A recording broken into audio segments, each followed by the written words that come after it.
రాష్ట్ర ప్రభుత్వం కూడా దాదాపుగా స్వాగతిస్తుంది. ఎందుకంటే ఒక ఇండిపెండెంట్ బాడీని ఏర్పాటు చేసి లడ్డూ కల్తీకి సంబంధించిన అంశాన్ని నిగ్గు తేలిస్తే కోట్లాది మంది భక్తుల మనోభావాలను గౌరవించినట్టు అవుతుంది అని కూడా రాష్ట్ర ప్రభుత్వం భావిస్తుంది. సుప్రీంకోర్టు నిర్ణయాన్ని కూడా రాష్ట్ర ప్రభుత్వం స్వాగతిస్తుంది అని చెప్పి కూడా మనకి సమాచారం అందుతుంది. ముఖ్యంగా సుప్రీంకోర్టు కూడా దీన్ని రాజకీయ డ్రామాగా మార్చవద్దు, కోర్టుల్ని రాజకీయ వేదికలుగా మార్చవద్దు అని చెప్పడమే కాకుండా ఈ పిటిషన్ ఏదో ఒక ఇండిపెండెంట్ బాడీతో మీరు విచారణ జరిపించాలి లేదా సిబిఐతో విచారణ జరిపించాలి అని చెప్పి పిటిషన్ వేసిన టీటీడీ మాజీ చైర్మన్ వైవి సుబ్బారెడ్డి తన గతంలో టీటీడీ మాజీ చైర్మన్గా పనిచేసిన విషయాన్ని పేర్కొనకపోవడంపై కూడా సుప్రీంకోర్టు తీవ్ర అభ్యంతరం వ్యక్తం చేయటమే కాకుండా ఈ సందర్భంలోనే దీన్ని రాజకీయ వేదికలుగా ఉపయోగించవద్దు అని కూడా స్పష్టం చేసింది. ఈ నేపథ్యంలోనే కేంద్ర ప్రభుత్వం నుంచి అంటే సిబిఐ నుంచి 2 అధికారులు, అదేవిధంగా రాష్ట్ర ప్రభుత్వం నుంచి 2 సీనియర్ అధికారులు ఎవరైతే ఇప్పుడు సిట్లో ఉన్నారో ఆ సిట్లో ఉన్న అధికారులు సీనియర్ అధికారి గుంటూరు రేంజ్ ఐజీగా ఉన్న సీనియర్ ఐజీగా ఉన్న సర్వశ్రేష్ఠ త్రిపాఠి క్రెడిబిలిటీ ఉన్న అధికారి. అందువలన అటువంటి అధికారులను ఒక 2తో పాటు food safety and standards authority of India నుంచి ఒక సీనియర్ అధికారి, ఆ డైరెక్టర్ నామినేట్ చేసిన ఒక సీనియర్ అధికారి 5గురితో కూడా ఒక కమిటీని నియమించి ఈ కమిటీ కూడా సిబిఐ డైరెక్టర్ ప్రవీణ్ సూద్ నేతృత్వంలో కూడా దర్యాప్తు జరపాలి అని చెప్పి కూడా సుప్రీంకోర్టు అభిప్రాయపడింది. దీనికి రాష్ట్ర ప్రభుత్వం కూడా స్వాగతిస్తుంది. మీరు సిబిఐతో విచారణకు ఎందుకు జరపరు అని అంటే రాష్ట్ర ప్రభుత్వం నియమించిన సిట్ మీద మాకు విశ్వాసం ఉంది, పైగా అందులో సిట్లో ఉండే అధికారుల నిబద్ధత మీద కూడా మాకు నమ్మకం ఉంది కాబట్టి మేము సిబిఐ విచారణను కోరడం లేదు అని చెప్పి సొలిసిటర్ జనరల్ ఆఫ్ ఇండియా అక్కడ వెల్లడించారు. సుప్రీంకోర్టు ధర్మాసనం ముందు వెల్లడించారు. చివరకు లడ్డూ కల్తీకి సంబంధించి సుప్రీంకోర్టు ఒక ఇండిపెండెంట్ బాడీని ఏర్పాటు చేసినట్టుగానే మనం భావించాలి. ఎందుకు అనంటే ఇందులో సిబిఐ నుంచి కూడా 2 సీనియర్ అధికారులు ఉండటం, రాష్ట్ర ప్రభుత్వం నుంచి కూడా 2 సీనియర్ అధికారులు ఉండే అవకాశం ఉంది. ఎందుకు అంటే టీటీడీ అటానమస్ బాడీ అయినప్పటికీ కూడా దాని పాలకవర్గం కానీ పాలనా వ్యవహారాలకు సంబంధించి కూడా రాష్ట్ర ప్రభుత్వం అనుమతితో కొన్ని నిర్ణయాలు జరుగుతూ ఉంటాయి. ఈ నేపథ్యంలో రాష్ట్రంలో ఉండే సీనియర్ ఐపీఎస్ అధికారులు గుంటూరు రేంజ్ ఐజీ త్రిపాఠి కానీ లేకపోతే మరో గోపీనాథ్ జెట్టి గతంలో టీటీడీ విజిలెన్స్ ఆఫీసర్గా పనిచేశారు, అటువంటి వాళ్ళు మరో 2ని ఈ కమిటీలో నియమించడంతో పాటు అదేవిధంగా food safety and standards authority of India ఇప్పటికే ఏఆర్ డైరీకి నోటీసులు ఇవ్వటమే కాకుండా ఎవరైతే ఏఆర్ డైరీకి నెయ్యి సప్లై చేసిన వైష్ణవి డైరీ ఉందో కాంట్రాక్ట్ని తిరుమల శ్రీవారి నెయ్యి కాంట్రాక్ట్ని ఏఆర్ ఫుడ్స్కి ఇస్తే ఏఆర్ ఫుడ్స్ మళ్ళీ సబ్ కాంట్రాక్టు వైష్ణవి డైరీకి ఇచ్చింది. ఈ వైష్ణవి డైరీకి కూడా food safety standards authority of India నుంచి ఇప్పటికే నోటీసులు జారీ అయ్యాయి.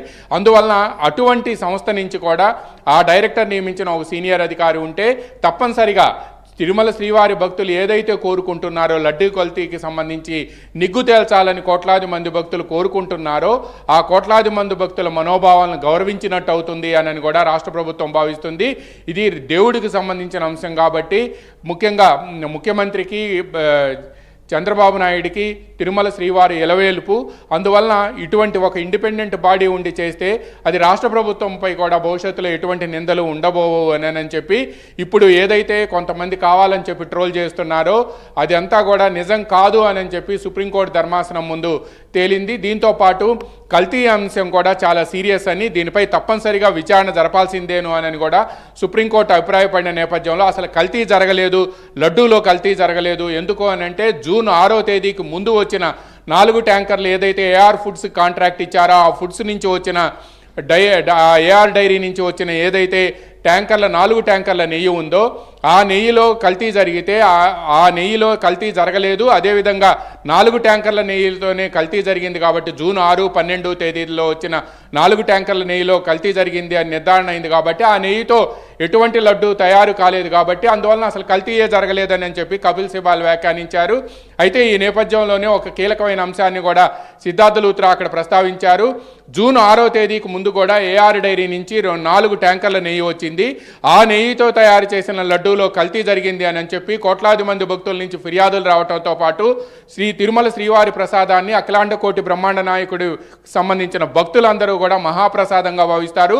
ఇటువంటి లడ్డూలో కల్తీ జరిగిందని, లడ్డూ వాసన వస్తుందని, ఇంటికి తీసుకువెళ్ళిన వెంటనే అది గట్టిగా మారిపోయి పగిలిపోతుంది అని కూడా చెప్పడంతో అందువల్లనే అప్పుడు టీటీడీ రంగంలోకి దిగి ఫిర్యాదులు రావడంతో వెంటనే ఏఆర్ డైరీ నుంచి ఏదైతే నెయ్యి వస్తుందో ఆ నెయ్యిని వెంటనే టెస్ట్ చేశారు. దీంతోపాటు ఎన్డీడీబీ నేషనల్ డైరీ డెవలప్మెంట్ బోర్డుకు కూడా శాంపుల్స్ పంపారు. ఈ శాంపుల్స్ పంపిన తర్వాత దీంట్లో యానిమల్ ఫ్యాట్ ఉంది అని చెప్పి నిర్ధారణ కావడంతో జూన్ 6 అండ్ 12 ఈ 2 తేదీల్లో వచ్చిన 4 ట్యాంకర్ల నెయ్యిని కూడా నిలిపివేశారు.